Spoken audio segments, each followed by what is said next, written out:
L'intelligence artificielle est omniprésente dans nos vies à un point tel qu'il y a de plus en plus de personnes qui se confient à ChatGPT. D'ailleurs, demain se tient la journée de l'écoute 2025. C'est l'occasion, en fait, pour les centres d'écoute d'accroître leur visibilité. Mais cette année, le thème va peut-être vous interpeller, la popularité des robots conversationnels comme ligne d'écoute. Je retrouve ce soir non pas un robot conversationnel, mais bien un psychiatre en chair et en os, Dr Gilles Chamberlain. Bonsoir.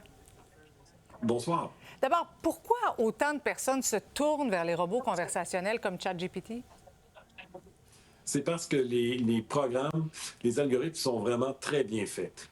C'est des millions et des millions de conversations qui ont été étudiées. C'est de l'information comme peu de personnes peuvent en avoir. Ce qui fait qu'un robot peut donner le change pour ce que la personne veut vraiment entendre. Est-ce que c'est ce dont elle a besoin? Encore là, c'est là qu'on a le meilleur et on a le pire. Ben oui. Moi, j'ai vu des exemples de ce qui commence à se faire ou des thérapies pourraient même se faire par des robots. Et c'est étonnant comment ça peut être très bien fait, comment ça peut être très utile pour les gens qui sont seuls, comment les robots peuvent être patients, peuvent être exactement ce qu'on attend. Donc, ça peut être très utile, mais ça peut être aussi extrêmement dangereux parce que si les gens sont vulnérables, ça peut devenir une dépendance et on peut même abuser de ces gens-là. Il y a des gens qui peuvent facilement tomber en amour avec des personnes qu'ils connaissent pas en Afrique, puis on en voit qui correspondaient, qui sont tombés en amour avec des gens qui sont loin.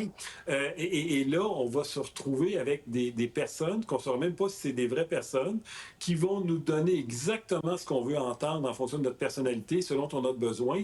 Bref, la personne idéale. Et ça va devenir assez facile de tomber littéralement en amour avec cette personne-là. Si on sait que c'est un robot, c'est déjà une chose. Mais c'est quand même pas, exclu qu'on puisse même tomber en amour avec un robot si le robot, on le trouve compréhensif. C'est Et même si la différence, c'est qu'on sait que le robot, lui, n'a pas d'émotion. Mais si on fait passer toute cette technologie-là sur quelqu'un que l'on croit être réel à l'autre bout, ça peut devenir épeurant. Mais est-ce que c'est un trouble psychiatrique quand une personne confond le virtuel avec le réel?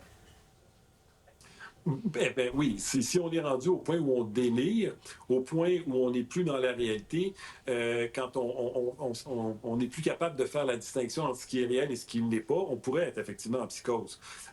Par contre, la majorité des gens veulent y croire. La majorité des gens veulent penser que la personne avec qui, ou l'ordinateur avec qui ils discutent, est réellement attentionné, attentif à ses besoins, patient, donne la réponse qu'on veut entendre.